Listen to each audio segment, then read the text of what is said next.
Anak laki-laki itu tidak sengaja menyentuh laut hitam pekat dan tiba-tiba seekor kuda laut besar berwarna-warni melompat keluar dari air. Legenda mengatakan bahwa siapapun yang melihat kuda laut ajaib ini akan berumur panjang dan sehat. Ternyata anak laki-laki itu dan kuda laut itu adalah teman lama dan kali ini kuda laut itu datang untuk membawa mereka dalam misi penyelamatan. Kuda laut itu berenang dengan sangat cepat dan membawa mereka bertiga ke sebuah kapal pesiar. Mereka diam-diam menaiki kapal pesiar dan segera melihat peti mati kuno yang tampaknya menyembunyikan semacam konspirasi. Tiba-tiba seorang zombie berotot memasuki ruangan dan tampaknya memperhatikan mereka. Mereka bertiga dengan cepat berlari keluar kabin hanya untuk dihalangi oleh monster. Tepat ketika mereka mencoba berlari kembali, mereka dihentikan oleh zombie. Akhirnya mereka ditangkap dan dikunci di dalam sel. Namun ini bukan tantangan bagi putra Dewa Laut. Dia menutup matanya dan menggunakan pikirannya untuk mengendalikan laut yang langsung mengangkat gelombang yang menghantam kapal pesiar. Sementara itu, gadis itu meraih ransel yang jatuh.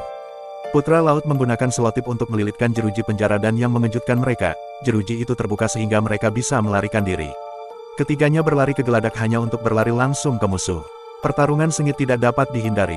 Putra Laut sangat lincah menjatuhkan musuh ke laut hanya dalam beberapa gerakan.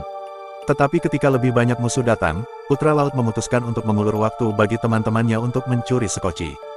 Dia memimpin musuh ke atas kapal pesiar. Pada saat itu, penjahat muncul darinya. Putra Dewa Laut mengetahui bahwa rekan setim mereka tidak ada di kapal. Sementara itu, rekan setim berhasil mencuri sekoci.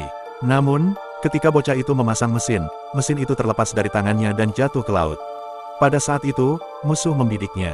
Tetapi Putra Dewa Laut menggunakan pikirannya untuk mengendalikan laut, menghalangi serangan dan melindungi teman-temannya. Gadis itu ingat ada sekalen nitrogen di ransel, menggunakannya untuk meningkatkan kecepatan sekoci penyelamat mereka dengan cepat melesat pergi. Putra Dewa Laut juga melompat dari kapal pesiar meluncur di atas air. Di papan airnya siap melarikan diri, tapi tanpa diduga penjahat itu mengikuti mereka, mengungkapkan bahwa dia juga memiliki kekuatan yang sama dengan Putra Dewa Laut. Tepat saat penjahat itu hendak mengejar, Putra Dewa Laut melambaikan tangannya dan meledakkannya. Mereka bertiga berhasil melarikan diri dengan sekoci bertenaga nitrogen. Namun segera setelah ramuan anak laki-laki itu habis dan dia berubah kembali menjadi raksasa bermata satu. Dia tersenyum canggung dan saat yang lain menghiburnya. Langit tiba-tiba menjadi gelap yang mengejutkan mereka. Hiu muncul di air dan semakin banyak berkumpul di sekitar mereka. Saat mereka mendayung dengan panik, hiu terus berkembang biak. Setelah diperiksa lebih dekat, mereka menyadari bahwa itu bukan hanya hiu.